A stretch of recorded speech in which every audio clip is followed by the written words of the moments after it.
From the Library of Congress in Washington, D.C.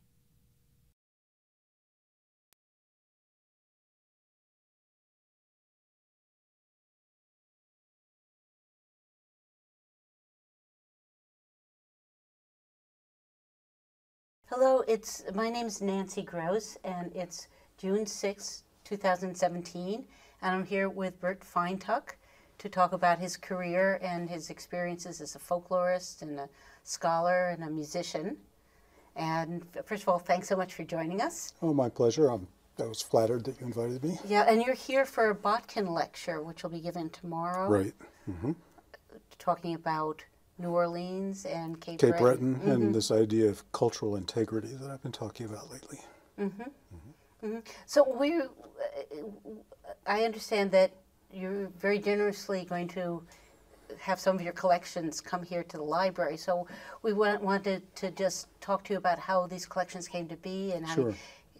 How you came to be a folklorist and mm-hmm. Very kind of just an overview. Mm-hmm. So, fine, good. Okay, so do you want to start with, did you start off to be a folklorist, or were you a musician, or where did you grow up? I grew up mostly in the suburbs of Philadelphia. Uh-huh. I grew up in Levittown, Pennsylvania. Mm-hmm. Yeah, I was born in Jersey City, which my mother concealed from me for years. Because and what year was that? That was 1949. Uh-huh. Yeah, I lived for the first several years of my life in Rutherford, New Jersey, and then my father's business or work took him to the Philadelphia area, and mm-hmm. we moved. Yeah, mm-hmm. and how I became a folklorist? Yeah. Well, I have a number of ways of answering that question. One is that I would say that when I was 13, the mother of a friend of mine took the two of us to hear the Kingston Trio at Princeton University. And in retrospect, and that just fired me up. In retrospect, I think it may have been more that it was maybe the first live music I'd ever encountered, or live music on stage that I'd ever encountered, but something really excited me. And then I think inexplicably, my mother took me to see Pete Seeger after that at the Academy of Music in Philadelphia, which really fired me up. And, you know, Bob Cantwell has written something about being taken to hear Pete Seeger young and how things were never quite the same after that. And I think that was true for me. And so this was, of course, you know, during the great folk song revival of the 60s. And mm-hmm. And it meant that I got active in the folk song club at high school and all this sort of stuff. Were you a singer, or? I was mostly trying to play guitar and banjo in those days. And then I went on to college at Penn State, where Sam Byard was still teaching. Oh, really? Samuel Preston Byard. Yeah. So did you study with him? I did, yeah.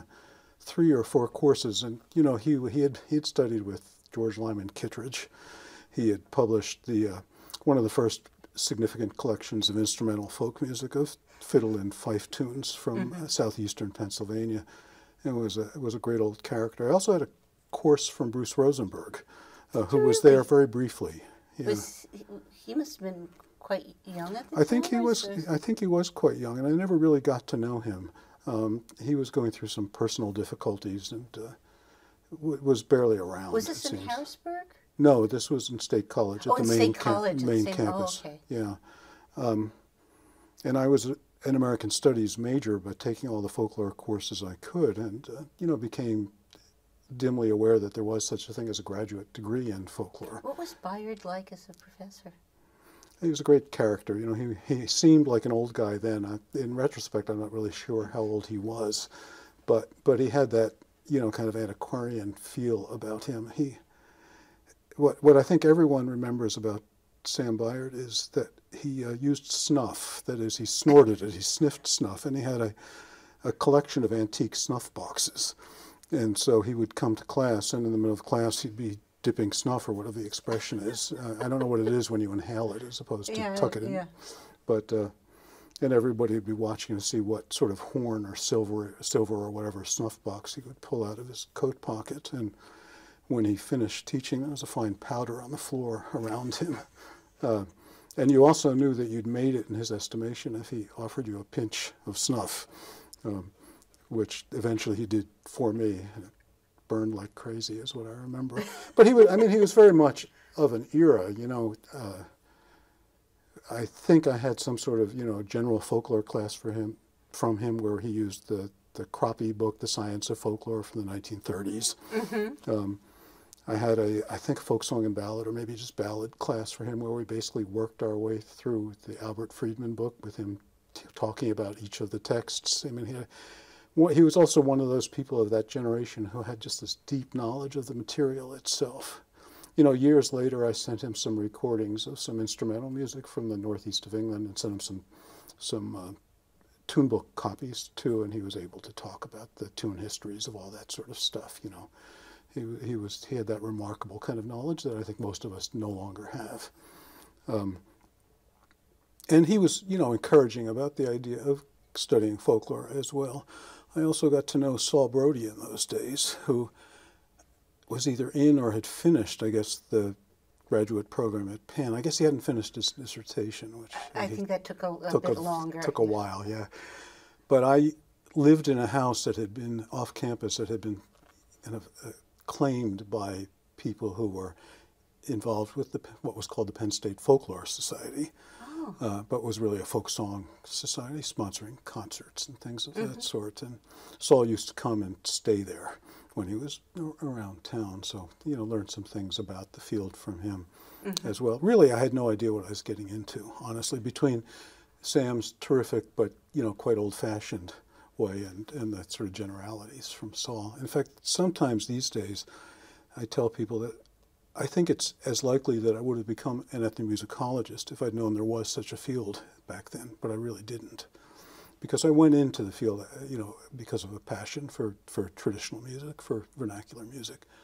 And it seemed like that was the way to go in those days. I'm not sure it is anymore. So you did an undergraduate at Penn State, and then where did you go next? University of Pennsylvania for the master's and PhD in folklore and folk life. Mm-hmm. And so, and who were your professors there? Those days, it was Kenny Goldstein, Don Yoder, Dan Benamos, Kenny, Dan, Tris Coffin, were the sort of core of that program. There was a guy named Tom Burns. I don't know if that name means anything to you. Tom eventually sort of left the field.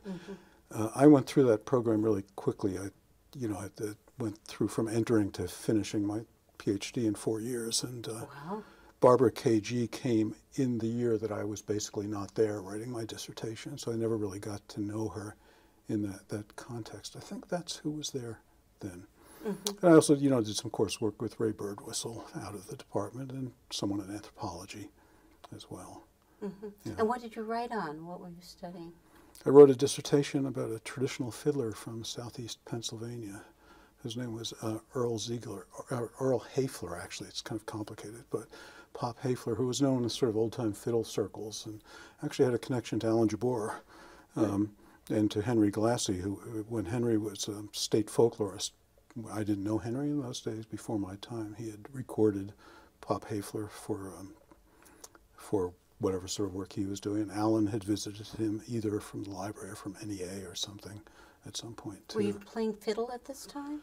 I started playing the fiddle a year or two into graduate school, so yes. Yeah, because you're quite well known as a fiddler. Well, I'm flattered. Thanks. Yeah. Yeah. Yeah. So, and when you were collecting from him, were you playing fiddle with him, or were you? To some extent, and he was an elderly man. He was a taxidermist, and I spent a year visiting him. He lived in a small town not too far. I never lived in Philadelphia when I was in graduate school in Philly. I lived out in Bucks County, commuted an hour and a half in, because my then wife was teaching in that area, and it just made sense. So I was living in a place called Lahaska, Pennsylvania, so between New Hope and Doylestown, if that means anything to you, if you know that part of the world. And Pop Hafler lived in a town about half an hour away called Quakertown, which is a great Pennsylvania name, isn't it? And he had a son who was older than I was, who was a fiddle player as well. And we had more in common in terms of repertoire than Pop, who had become a kind of an attraction in old fiddlers' picnics and things in that part of Pennsylvania. At that point, there weren't many people known who could sort of fit that bill as being a kind of old traditional musician. And he's playing regional repertoire? Yeah, yeah. You know, it's been so long, though, since I've listened to any of that or thought about it, I can't really talk much about it anymore. And I think my interest has always been more in sort of understanding kind of why people make music and how people make music and how it fits in their lives than it is in repertoire itself, too. So I spent pretty much a year visiting and interviewing and traveling around a little bit with him. His wife died in that time, and he went into a sort of deep depression and stopped playing. And, you know, I happened to be with him when he picked it up again, which was a very sort of emotional moment for him. So it was, you know, a terrific experience. It was also a dissertation that was very much influenced by all the performance theory stuff that was happening in those days, for better or worse. We've recovered from there, I think, as a field. But yeah, but it's, you know, it's certainly not the dissertation I would write now. And you were also doing some collecting in Kentucky and Tennessee early in your career, right? Later on, a little bit later, what happened was in the year that I was finishing, when I was at Penn, which was one of the kind of burgeoning periods, I think, for that program, although I think they kind of fooled us in that they made us think that it was a better established program and better established discipline than it really was, which is, I think, is part of the job they had to do. So this would be like in the mid to late 70s? This was 71 to 75. And, you know, the New Perspective stuff had just come out. And so you were all assured you'd have careers in the oh, field? well, yeah. In fact, they used to say that everyone who finished a degree there and wanted an academic job got one. Well, Penn was certainly the leading proponent for folk life at that point. Yeah. The year that I was finishing, that didn't happen. You know, the bottom kind of fell out, and people weren't getting jobs, and it was a kind of difficult and frustrating time. And at the very last moment, really, I learned about an opening at Western Kentucky University, and which I think I learned about that in, you know, April or May, you know, very late. And it was because Mary Clark of Mary and Kenneth Clark, do you know those names? Yes. Had announced her retirement, I think, late. And I applied for and got that job. So that took me to Bowling Green, Kentucky, Western Kentucky University in the summer of 1975, where there was a great archive of a lot of old fiddle music, among lots of other things, too. You know, Linwood Montell had been there for years. D.K. Willis had been there before he went to UCLA. I'd forgotten that. Oh, yeah. I mean, this was before, D.K. was before my time. But there were terrific recordings of, you know, very archaic local fiddle music that in many cases was done by D.K. with Archie Green visiting, some Ed Kahn. Yeah, and it was often, I think, Linwood, who was sort of from that part of the country or from not far from that part of Kentucky. I think it was Linwood who led them to some of these people whom he'd known just by virtue of having grown up there. Yeah, and I kind of got very interested in that. And I also early on met a fellow, a wonderful fiddle player who's become a kind of legend in the old-time fiddle revival, a guy named Bruce Green. I don't know if that name means anything to you. Bruce was from New Jersey, a very bright guy who had gotten very interested in, again, archaic Kentucky fiddle music and had gone to Western Kentucky as a English major with the idea that he might be able to do some visiting and field research in that music. And he had done a wonderful job of sort of turning up very old players who played a repertoire that you just didn't hear anyplace else. A very regional repertoire? Yeah, very regional. Yeah. And found, you know, home recordings and things of this sort. And was an incredibly talented, almost mimic of some of those players. That he really kind of got that. You know, many of us are more kind of interpreters. He was really kind of able to replicate things. He used to, by that time he had graduated, but was there part of the year and picking apples in Vermont to support himself the rest of the year. This really sounds like a certain era too, doesn't it? But you know, I was lucky enough that he introduced me to some of the old-time musicians that he knew. We got an early NEA Folk Arts grant together to produce a double album of both instrumental and vocal music from that south central Kentucky area, and some of that was from the archive, and some of that was recordings that I did with the Folklife Center NAGRA, borrowed, which is how I met from the Folklife Center, from the Library of Congress. And as I said, it was one of the early NEA grants to do a sound recording. And then he ended up moving out of the area, moving to North Carolina. I haven't seen him for years, but he's sort of remained a kind of shadowy, legendary figure for that kind of old repertoire that he gone has. Native, to some extent, So that's really what got me interested in both playing and learning something of the music from that part of the world. In those days, Western, was a master's program in folklore, and just getting interested in developing strengths in the public sector. And so it was a pretty exciting time to be there and to be part of that Can you as talk well. a little bit about public sector? Because that's really when public sector folklore started to take off, right? Well, I guess one of the times, I mean, when you're giving a Botkin lecture, you think about other times too. When I got there in '75, I'm trying to remember this, cloudy history. There was a student, a recent graduate of the program named Linda White, I think, who had gotten a job as, I think it was state folklorist in Tennessee. It was very early, before Roby Cogswell, who you would know, I think. And there was a lot of sort of excitement in the program about the possibility of helping students think about careers in that direction. One of the first experiences I had with a student was, I think it was in the summer when I'd arrived before I started teaching. I sat in on a master's thesis defense by a young student named Peggy Bolger, for instance. And of course, we know that history as well. I guess she was coming up from Florida at that point, and working in the Florida Folklife program. So there were, and I also was on the thesis committee again, I think before I even started teaching, of a guy named George Reynolds who was working for Foxfire.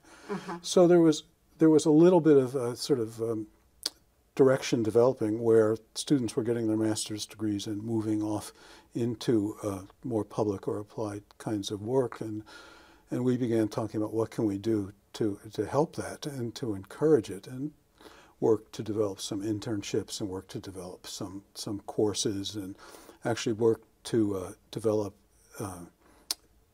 what was called a historic preservation option, I think, which was a non-thesis option for the master's degree. We had people writing pretty serious master's theses, but we came up with this more courses, preservation. And some of those students actually went into historic preservation, but it was also a way to begin to move into more public or applied kinds of work too, through internships, through their own ingenuity. And also in '85, I organized the conference that became the book, The Conservation of Culture, which was published in '88. So that was one of the first big public folklore conferences. There'd been Bob Byington had did something in Pittsburgh years earlier that people talked about quite a lot, and we did a smaller one either in the late '70s or early '80s at Western, and then '85 did one that was quite a big one.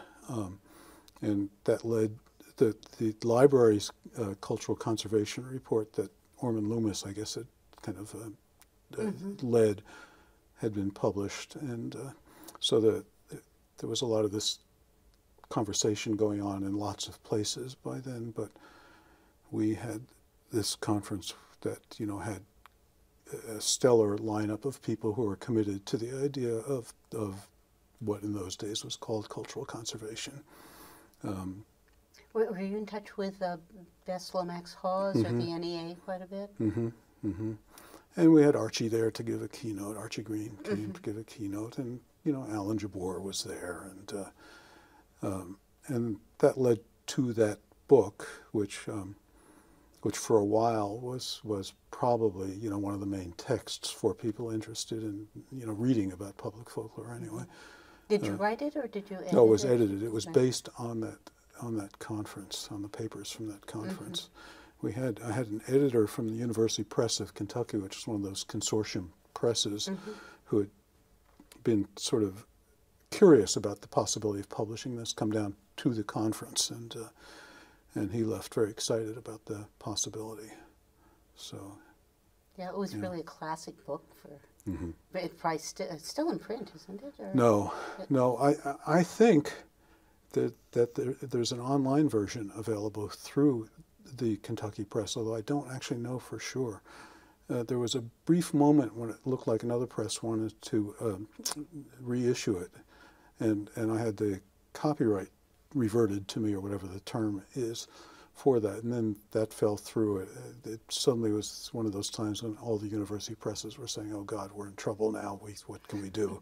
We all need to publish best-selling fiction and cookbooks," So it never happened.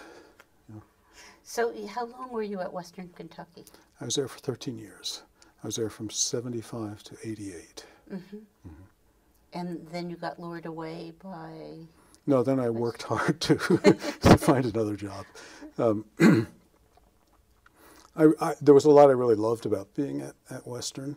I wasn't wild about, and my then wife and I weren't wild about the idea of having children grow up there at that point.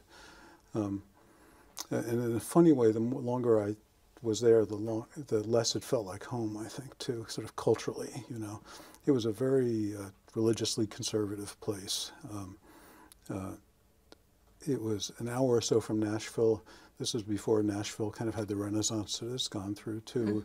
It felt, kind of remote, and again, we weren't so comfortable with the idea of having kids grow up in a place where they were fighting about the Ten Commandments on the walls of classrooms and things of that sort. So I actually started looking for a job.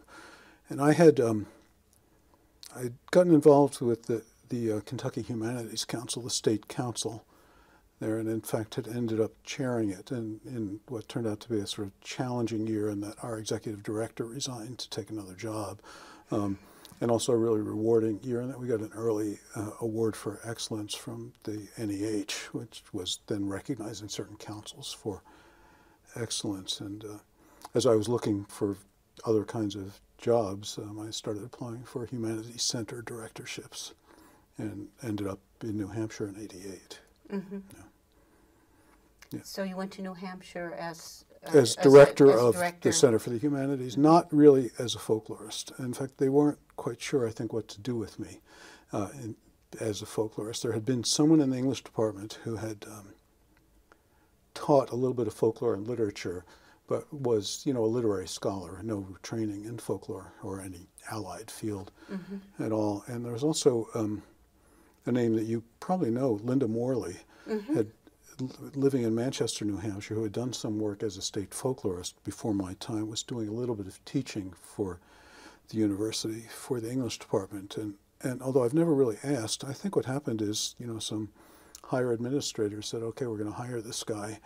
Where are we going to put a folklorist? And they said, let's put him in English because at least, the word shows up occasionally in the catalog or something there. In some ways, in retrospect, I think I would have done just as well or maybe better in anthropology. I mean, I'm very happy in English, and my colleagues are great and very supportive and interested in what I do. But really, that was, in a certain sense, a turning point in my career as an academic, in that, I continued to write and do the research that I do in the field, but that's not really why I'm there. I teach one course a year. I've been teaching, early on I taught some folklore, introduction to folklore courses, and I was teaching some graduate students. I eventually decided I didn't want to teach graduate students anymore, although I taught mostly grad students at the master's level at Western, because I just didn't really enjoy teaching English lit grad students who wanted things from me that I wasn't interested in giving them, and with my much more kind of ethnographic orientation in that era anyhow. And now, in recent years, for a while I was teaching a course that I called the Ethnography of Music, which was a fieldwork class, basically. And the last couple of years I've taught an American roots music class, and my classes are all cross-listed by anthropology as well. But I'm really there directing this research and programming center in the humanities. But in your spare time, you continue to do research, Oh, sure. field work. Sure, yeah. I love to do that, and I certainly have continued to do that. So your next big research project after leaving Western Kentucky, I always think of you about that time, it was starting to work in Northumberland, but maybe that was a little bit later. Yeah, actually, I should tell you this. How are we doing on time? We're doing fine. Okay. I should tell you this little bit too, I guess, back to, why I chose to be a folklorist. In 1969, in my junior year as an undergraduate, I studied abroad at the University of Durham in the northeast of England. Oh, in Durham. Okay. Yeah, it was a brand new program then. And, I was vaguely aware that there was something akin to the U.S. folk song revival happening in the U.K., but didn't know much about it. In fact, I remember Michael Cooney, if you remember that name, had told me about that. And so I got there and I asked one of the faculty where I might go hear some music, and he said, go to Newcastle, which was like 20 minutes away on the train on a Thursday night, and go to this pub called The Bridge, which turned out to be one of the kind of legendary clubs in the folk revival in England. Sort of powerful commitment to regional music there, to local music. Newcastle, as then the sort of main city of the Northumberland region, although technically now it's not part of the county of Northumberland, had a huge history, an industrial history, and a lot of music hall, and a lot of local song, and also the whole Northumbrian piping tradition, the small pipes, a distinctive instrument from that part of the world.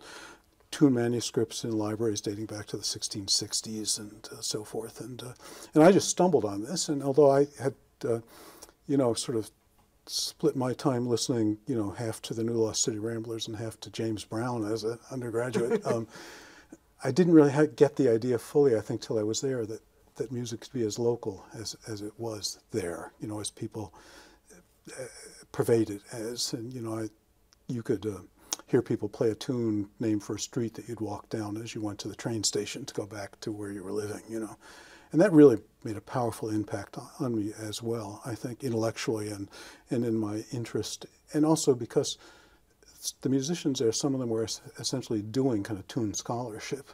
Helped me think about it's Alistair Anderson was probably there at the time. Yeah, the group, the High Level Ranters, which were one of the first of the, Colin Ross, who was one of the first fiddle players in the revival there after Dave Swarbrick, and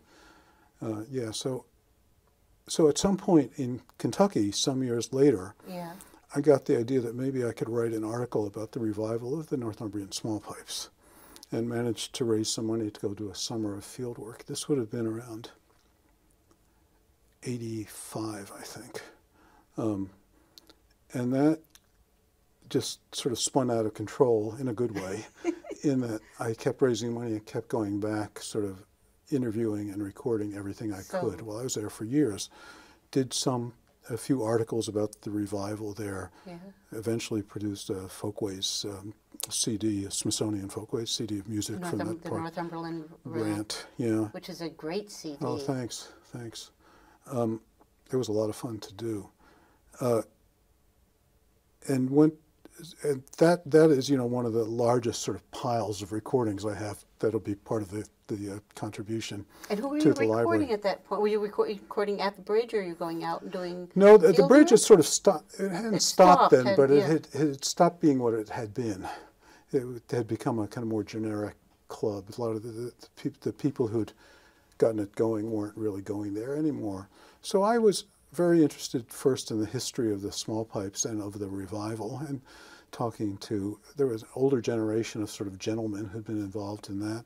A lot of talk with Colin Ross, who was one of the first people of a later generation to make the instrument, to make it available, and David Burley, who was probably the first David sort of made the Chevy of the Northumbrian small pipes, made a lot of them almost on an assembly line, and got them out there. Because people had stopped making that particular instrument. Yeah, you could barely get your hands on a set if you wanted them, and then suddenly they were available again. And some people said the answer to why there's a revival is you can buy the pipes again. I think it was more complicated. But I was going back quite a lot doing a lot of recording. I've got, several hundred hours, I think, of recordings. Were you doing just Northumberland? Were you across the border at all? Or? Some. Well, not in Scotland. No, I never got to Scotland. When you say across the border, I think of County Durham, Tyne and Weir, to the south. Yeah. Yeah, to the south. Yeah. And that's probably a lot of academics have the great book that they didn't write. That's mine.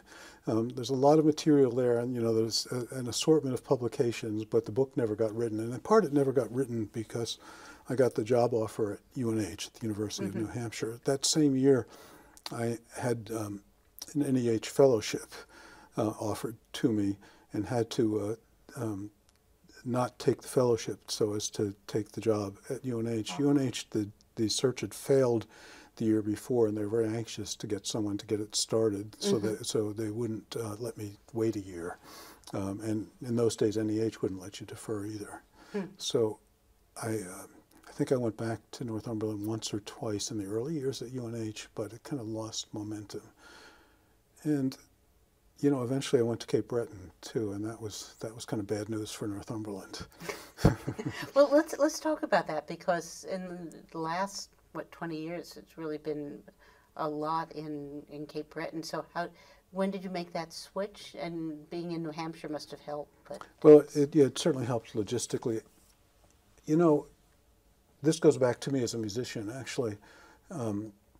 I had started playing the fiddle as an old-time fiddle player, in part because a guy who you will also know, named Jerry Milnes, who's at Augusta in West Virginia, when I was in graduate school, was around Philadelphia working as an industrial model maker and playing old-time music with a bunch of friends. And I ran into him once and mentioned the fact that I loved the fiddle, and he said, I'll give you some lessons.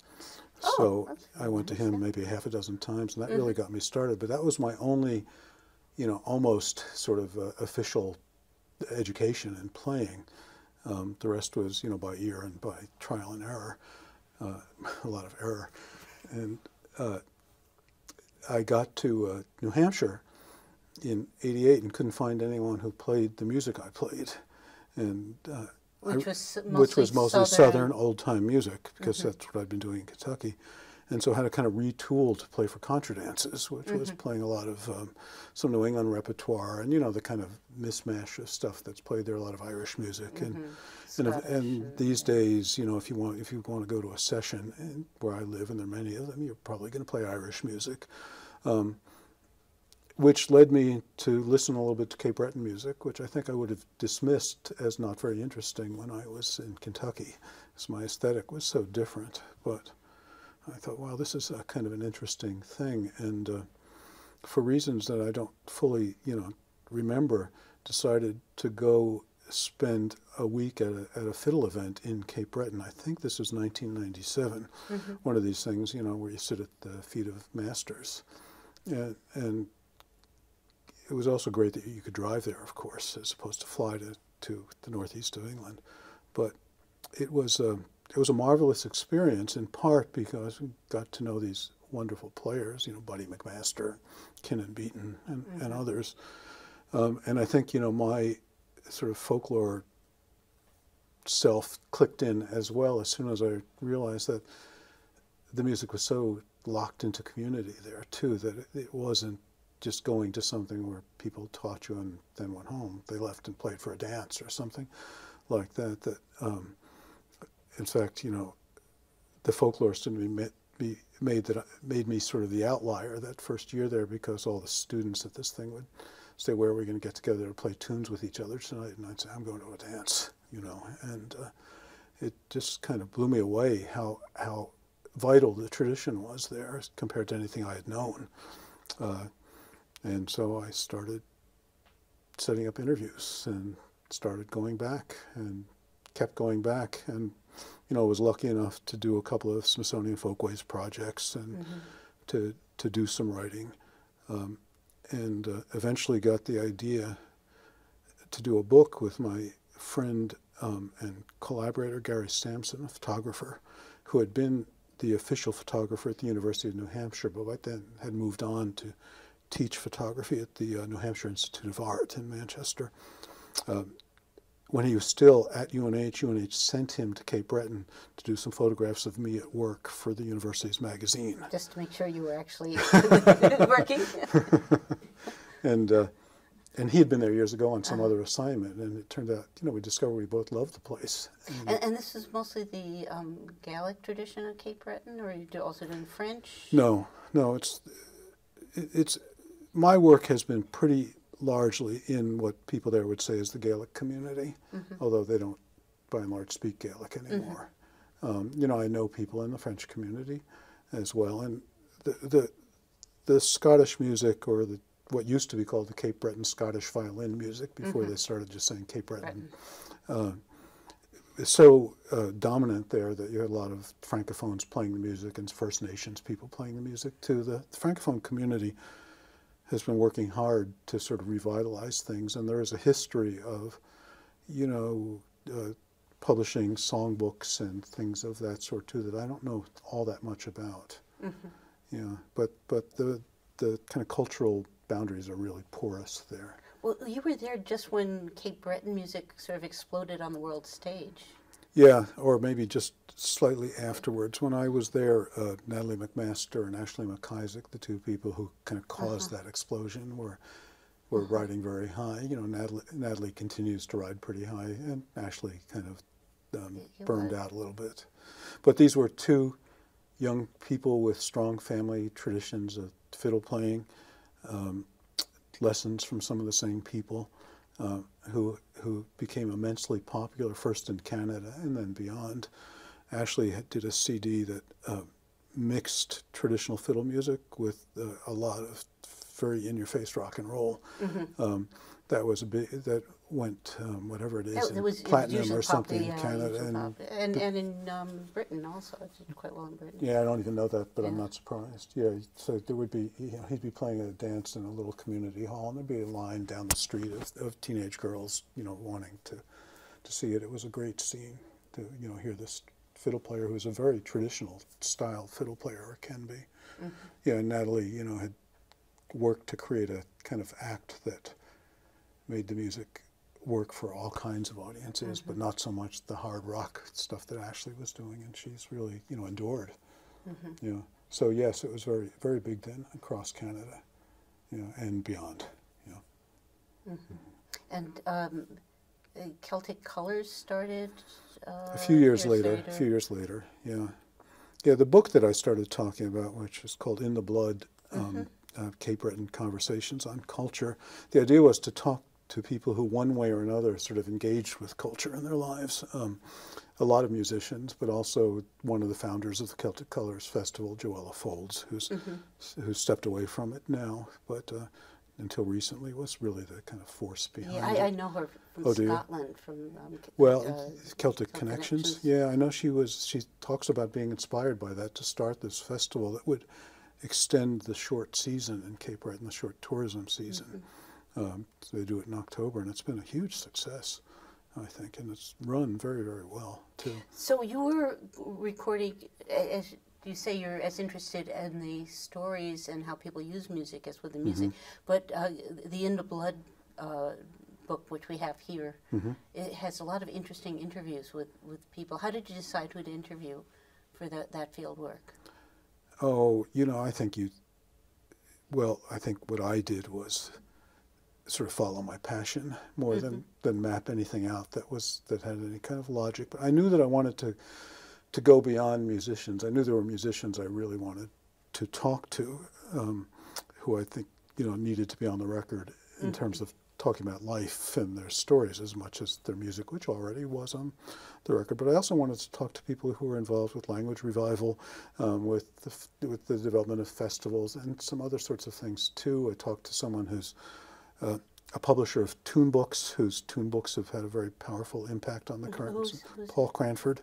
Is he the lighthouse keeper? Yeah, retired from that now. But I mean, one thing I realized in Northumberland was that some of the early tune books really kind of established a repertoire.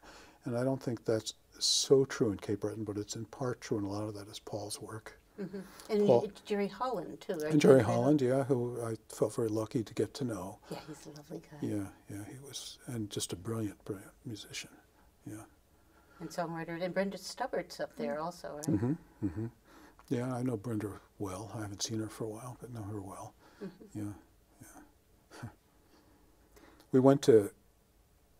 I interviewed Brenda, and Gary was with me, we went to do a photograph of her, and she was living in a place called Florence then in Cape Breton. And Gary had lights with him, which he didn't normally have, but he plugged some lights in and set up the shot and tripped the shutter, and the power went out all over town, it turns out. And she is a sort of locally celebrated tune composer, too, and she kept for quite a while saying she was going to write a tune called Bert's Power Surge. But she never did. I told her to it. She writes really good tunes. Yeah, yeah. Well, she did write a tune for me, different title. Oh, she did? Yeah, oh, okay. yeah. We'll have to have you play And that Paul at some published point. it, of course. So, yeah. Mm-hmm. Yeah, so Cape Breton just kind of kept going. I mean, I realized this is about the 20th anniversary of my starting to go to Cape Breton, and for a while I was going 3-4 times a year, anytime I could. It's about a 700-mile or so drive from my house, but not a bad drive at all. And I really can't remember the number of times that I've done that. So do you feel part of that community now? I hadn't gone for a couple of years, and went back last June. I was asked to be on the board of the Celtic Music Interpretive Center. That's there on the honorary board. And they were having a 10th year anniversary, and I went back for that and felt, very moved by how connected I felt to people and how people were reciprocal about that. And one of the sort of biggest honors, I think, of my career was, so there was a dinner and a sort of celebration for the 10th anniversary, and then there was a concert in the hall next to the center, and one of the musicians who I know fairly well got on stage and thanked someone who's a big donor who helped support the event, and then thanked me and said that what I had done is archive their culture, which is not exactly how I would say it, but it was something I found really moving. Yeah. And I'm hoping at some point that those recordings will also end up in a Cape Breton institution along with coming here. And have talked to the Interpretive Center and to Special Collections, the Beaton Institute at Cape Breton University, about that. Yeah. So what are you working on now? Are you Well, still doing Cape Breton stuff, or what are you... Well, I don't think I'll ever stop doing Cape Breton stuff, although I don't have anything in particular going on. I've got an article that will be a chapter in a book in progress, a book that's being edited by a couple of Jeff Titon's friends and students, not quite a Festschrift, but something to recognize him about music and sustainability, where I talk very about... much like a Festschrift. Yeah, but it's not going to be identified as such, but where I talk about Cape Breton and New Orleans in the same breath as I'm going to do here. After Gary and I did the Cape Breton book, we said this was really a lot of fun, and it was sort of targeted in a more focused way than a lot of my other things have been. We said, let's do these interviews, do these photographs, and do a book. We said, let's try something else. We kind of know how to do this now. Let's do another one. And I said, let's go to New Orleans. And it was kind of that. Why New Orleans? I had been in New Orleans for something. I think Jeannie, my partner, and I, Jeannie Thomas and I, had gone maybe for my birthday. I hadn't been there for years, since I was a teenager. And we went to hear one of the musicians who's always been a kind of musical hero to me, who's that? Walter Wolfman Washington. Oh, really? Great sort of soul and funk musician who just grabs me. And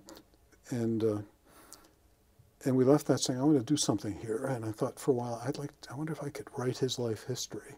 And then I thought, I don't know. I don't know him. I don't know, how feasible a project that is. But that led me to think, well, Gary and I do know how to do these interview and photograph books. Let's do one in New Orleans. And Gary was game. Gary had never been to New Orleans.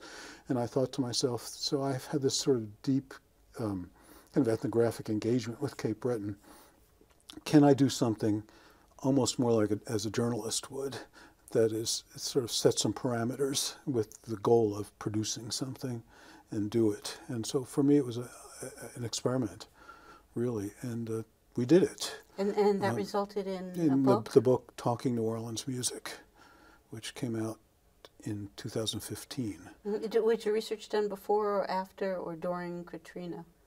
After. After. There's, some conversation about Katrina, of course, more or less, depending who I talk to. It's interviews with, I think it's 11 musicians, actually one of whom is not really in New Orleans as much a musician as a producer, a guy named Scott Billington. I don't know if you know Scott. Scott is now vice president for A&R for Rounder, but he produced all of the Rounder recordings from Cape Breton. I'm sorry, from really from Louisiana, but New Orleans and a lot of the Cajun and Zydeco stuff they did too, starting the 80s. So, I knew Walter Wolfman Washington's music thanks to Scott's production.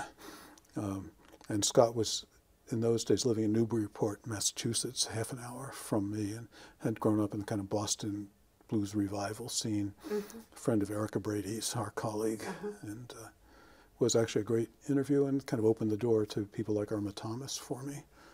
By open the door, did he put you in touch with them, or he gave me Irma's personal email address, and let me take it from there. Yeah, that to me too was a thrill, because I've always loved her music, and it was hard to get to her, not just because of her schedule and mine. Yeah, in fact, Gary and I decided to make one last trip to shoot some more photos and do a little bit more work, and I emailed her once again saying, I'm coming, and this is the last time, would it be possible at all to do an interview? And remember, I'm Scott's friend, and wherever we switched planes as we were flying to New Orleans, I checked my email, and there was an email from her saying, call my manager. Her manager is her husband, and so I called, and I said, this is me, and Irma said she'd do an interview, and you could tell they were sitting watching television together. and her husband said, hey, did you say you do an interview with some guy? And she said, yeah, I guess. And he said, when do you want to come? And I said, when's good? And he said, when's good? And we set it up and went and did it. But it was really last minute, and as I said, a thrill. Yeah. So are you... So what am I doing now? What are you doing now, or what's next? I'm doing what I think is probably the last of these books that I think of as somewhere between scholarship and art books, thanks to the photographic part of it. We had such a good time in New Orleans. We said, let's try another one, and let's try it sort of on this model of, can we do it without spending the rest of my life making these trips? And so we're doing a book that we're calling Creole Soul, which is about Zydeco. Working both in Texas and in Louisiana, and actually started in Texas. And I'm really convinced that the Texas part is in some ways more interesting and more vital than the Louisiana part. A lot of people don't know that, although there's a fine book about Zydeco in Texas by a guy named Roger Wood. But what happened is a lot of Creole people from South Louisiana moved to East Texas for work starting in the early 20th century, and in more urban environments, some of the kind of urban stuff that you hear in Zydeco now developed more in Texas than it did in Louisiana. Came back to Louisiana. Yeah. So that's been a lot of fun, and we were in Louisiana for a week or so in March, and getting close. I think we have enough interviews. We may go back to do some more photographs. You've done so much field work, and we've spent most of this discussion so far talking about that. But could you talk a little bit about what you were the editor of the American Folklore, of the Journal of American Folklore for a while, right? From 1990 to 1995. Yeah. What do you want me to talk about? Well, did that give you an overview of the field in a different way? Oh, sure. Of course it did. That was. So that started in my second year at the University of New Hampshire. And how did you volunteer? Were you one of these people who volunteered, or did someone volunteer you for this? Well, I think it was that I was sort of foolish enough to say yes. Roger Abrams asked me if I'd be interested, and Kenny did too. Kenny Goldstein did, and so they're both your professors from. Well, Penn? Roger had not been my professor. I knew Roger a little bit. Roger came to Penn years later. Of course, Roger had gotten his degree from Penn too, but that was long gone by the time I got there. Yes, it's funny. I don't remember entirely how this happened, but I was sort of taken aback to be asked if I'd be interested in doing it. And I think it was that I had invited Roger to give a talk at UNH. In the early years, I tried to bring some folklorists in, and that kind of just went by the wayside as my budget changed and so forth. But we'd had Barbara KG, I remember, as well. And I think maybe he asked. And my sense is that in those days, there was less interest in being democratic than there is now. I mean, it was in some ways it doesn't seem that long ago. In some ways it was quite a long time ago in terms of how we think about how to do things openly and fairly, it seems to me. So I was asked if I'd be interested. Probably there were other people asked too, I don't know. And I went to my dean, who in those days was a very sort of powerful figure at the university, and things were going fairly well financially, and he offered the support that I would need, and I said, okay, and it happened. Toward the end of my time, I got asked if I would be interested in, re-enlisting for 5 years, and I said no, and I realized that, my ego had said yes for the 1990-95 term, but my common sense caught up with me during that time, because it was a lot of work. Yeah, I'm sure It was a lot of work, but, I think we did some things that made a difference. We did that keywords issue, we did the body lore issue. Was that the one that you worked on with Michael Taft? No, this was the one called Common Ground that led to the 8 Words for the Study of Expressive Culture book. Yeah, that was first a special issue of JAF. In fact, the Illinois, the press had to be convinced that there was a reason to do a book version, because they said, why don't people just read the journal? Yeah, and so that turned out to be a pretty influential publication. And, it was a really interesting time. For me, I said early on that had I known it differently, I might have become an ethnomusicologist. So when I started graduate school, I was astonished at the range of interests that other students had. I thought we'd all be there just talking about ballads or something, I guess, as having been the student of Sam Byard.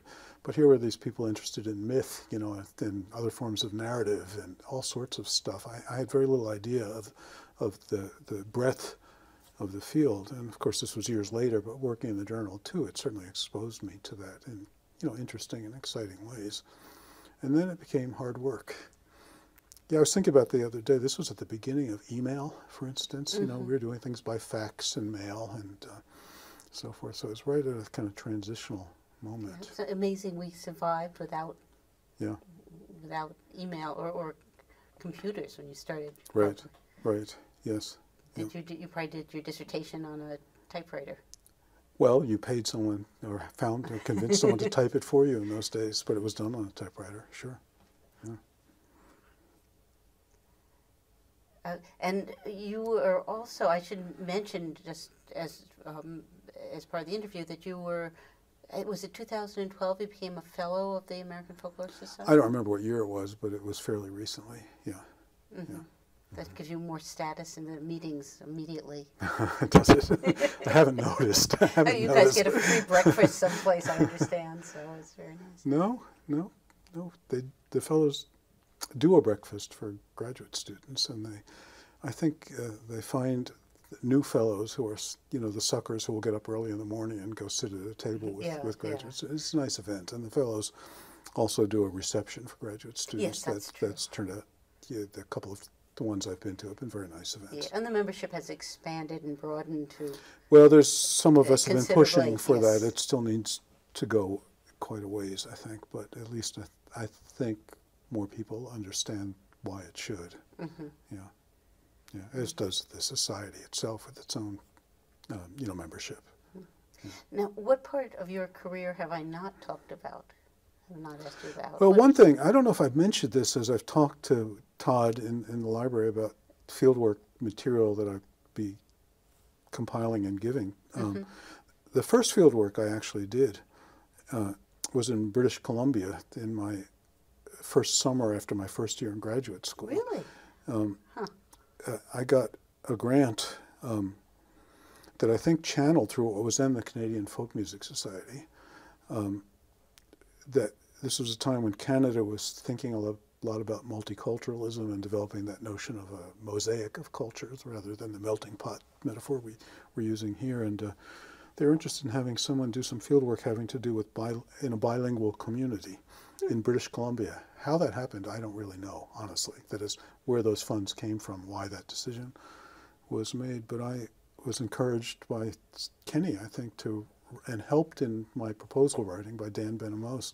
Wrote a proposal, got the grant, spent the summer I could have been just blindly looking for something to do in British Columbia, but by luck ended up in a failed Finnish utopian community on an island between the northern part of Vancouver Island and the British Columbia mainland, a place called Sointula, which in Finnish means harmony, which had been established around the turn of around 1900 by Finnish immigrants from Western Canada and the upper Midwest in the U.S., many of whom had been agricultural people in Finland, but ended up logging or mining and doing things they found unpleasant, and brought over a kind of fiery socialist leader from Finland who led them in creating a community on this island, which for a time the Canadian government gave to them and became kind of extraterritorial, not part of Canada.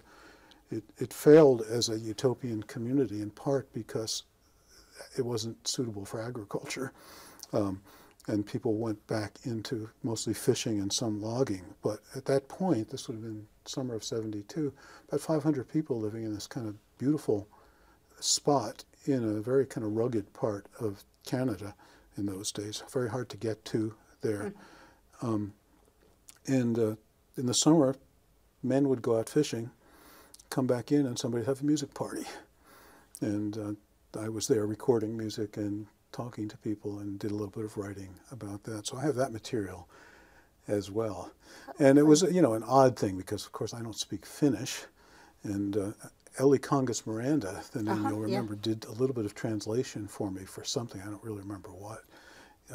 Sometime after, maybe as I was writing my final report for the grant or something like that. But that was a marvelous experience, in beginning to understand what fieldwork was. Again, that was after, a year of graduate school. That's interesting.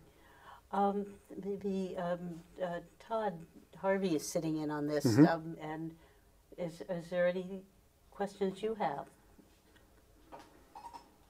You talked about using the Nagra recorder. Yeah. Could you talk about other gear that you favored in Northumberland and in Cape Breton? Yeah, I've used all kinds. Could you ask that Yeah, question? let me yeah. No. Yeah, so we had a question from Todd Harvey, who's on the side here, who's one of our archivists, and he was curious about the gear you use both in Northumberland and in your other fieldwork collections. I know you borrowed a Nagra from the library at one point. Yeah, I was very lucky in that, in those days, this being about around 75, 76, the library, the Folklife Center had a loan program lending out Nagras, and Bruce Green and I had gotten the grant to do that LP set that I'd mentioned to you that involved some new field recording, and I asked if I could borrow a machine, and it so happened that Carl Fleischhauer, who I was lucky enough to see a few minutes ago, was, I think, picking one up someplace that maybe someone in Tennessee was using. It was going to be was in the area, and it worked out that he could both drop one off for me in Bowling Green, Kentucky, and also teach me how to use it. And that was really my first experience, thinking about recording well. A little bit from Kenny. When I'd gone to British Columbia, he'd loaned me one of those little 5-inch Sony, I forget what they were, little 5-inch reel-to-reel recorders, battery-operated recorders that Sony had out. It was his own machine, which he had loaned me.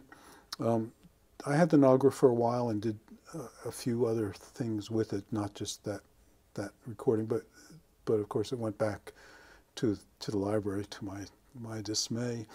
And then the question was, what do you do on a more limited budget when you can't afford a Nagra 4S? And convinced the program at Western to buy a couple of yours, these little Yours, 5-inch yeah. machines, used those, and then higher quality cassette recording became possible. Some so was it Sony TCD5M? Does that sound right to you? It was a little metal cassette recorder that people were using for at least broadcast quality stuff. Had one of those. And you're using it with two external mics? With external mics, yeah, and had some kind of Marantz in those days. As I left there and went to New Hampshire, I acquired a DAT recorder. I did a little bit on mini disc too. The Northumbrian stuff, because of issues of portability, some of that was done on that the Sony D5M or whatever it was, and then later a Walkman Pro, I think they were called. You know, the audio cassettes. Yes. We've all seen these things if we've been around long enough.